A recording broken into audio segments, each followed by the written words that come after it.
Shalom, we're here at the IAC conference in Washington, and with us now is Ben-Dror Yemini, journalist and author. Shalom. Shalom, shalom. So we're trying to be positive, but you're talking about the industry of lies. This is a new book. This came out in Hebrew 3 years ago. So what is this industry of lies? Industry of lies, it's mainly about media and academia and how they are lying about Israel. I'm not speaking about criticism. I'm not speaking about the debate which is taking place in Israel about many issues, which is a legitimate debate. I'm speaking about journalists, activists, scholars that lie about Israel. They manipulate their students. They manipulate their readership.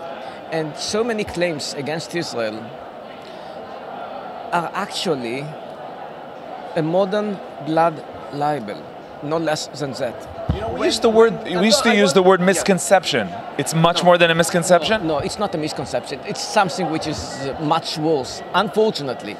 Now, I'm not dealing with opinions. I'm not dealing with people who criticize Israel. Fair enough. Do it. Israel has no exemption from any kind of criticism. What I'm talking about and what I'm showing is that people lie, blatant lies about Israel.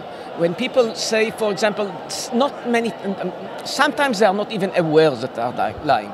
There are blatant lies like when somebody is saying that Israel is committing an extermination against the Palestinian people by increasing the infant mortality amongst babies. Now, what? The infant mortality among Palestinians decreased dramatically, just the opposite. But there are some other lies that people are not even aware. When Bernie Sanders, for example, is saying that Israel disproportionately killed innocent civilians, just like what Richard Goldstone said in his report, they have no idea what they're talking about. Because when you compare, when you check other battlefields, Fallujah, Afghanistan, whatever, you name it, even Kosovo, you find out that Israel actually killing much less, absolutely and proportionally. But people don't know, and they keep on saying that Israel retaliating in a very disproportional way. How do you find who the liar is? Like, for example, Bernie Sanders. Is he a liar, or was he fueled by so many lies from all around him? It's a very good question. Many don't even know that they are lying. When he said what he said about the casualties in Gaza, he had no idea what he was speaking about. Eventually, he even retracted. And even when he retracted, he kept on with a lie, like if 2,000 civilians were killed and not 10,000, as he said in the first place. So he doesn't even know that he's lying. But yeah, this is the outcome. This is the outcome of what he is exposed to.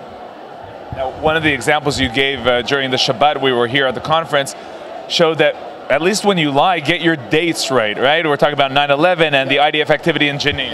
Yeah, it's very interesting because the professor saying that actually the perpetrators, the terrorists in 9/11 did it because of the Jenin massacre. There was not any massacre in Jenin, and the Jenin massacre was a year after. So he did not even know how to lie.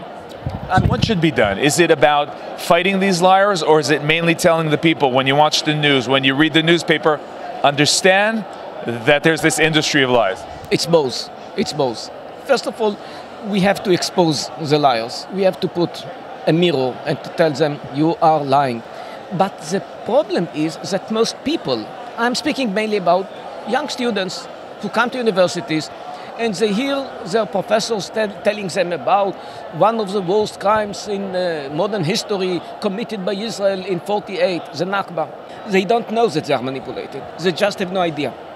They don't know that in that time, in 1948, the transfer, the population exchange was highly recommended by Churchill, by Truman, by others. But they don't know. And they don't know that it happened to something like 52 million people. When they single out Israel and they say Israel committed the crime, they are lying to their students. What kind of responses you get here and other places, especially around the world? Is it like, we didn't know, or like, nah, you're talking shtuyot, as we say? Yeah, all kinds of responses. I mean, sometimes people are totally biased against Israel. They do not want to be affected by facts. Don't confuse me with facts, as we say in Hebrew and as we say in English. So I want to confuse people with facts. Now, many people need the facts. You know what? I have news for you. Many pro-Israelis who are fighting for Israel do not know the facts. They don't know. When they are challenged with many questions... They have the spirit, they have the belief, but they don't have the facts. Yes. So even they need this kind of equipment of facts. You have to know in every aspect, so many lies about Israel. Actually, I had to write something like 10 books in order to expose all. I wrote one book in order to deal with the main lies: apartheid, disproportional retaliation, war crimes, crimes against humanity, Nakba, historic kind of lies, all together. That's what I tried to do. And I mean, not everybody know my opinions. I'm not a right-winger. I'm not a right-winger because many times when you deal with lies of professors and journalists about Israel, they label you as a right-winger. I'm not. I don't have to apologize about it. I'm trying to be as decent as possible. People who know me from Israel know that I criticize the current policies of the government. But it has nothing to do with lies. To criticize is legitimate.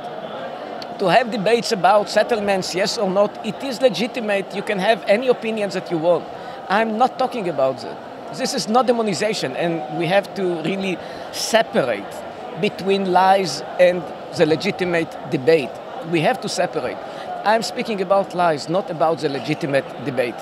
Ben-Jori Amini, thank you very much for joining us. Thank you so much for hosting me here.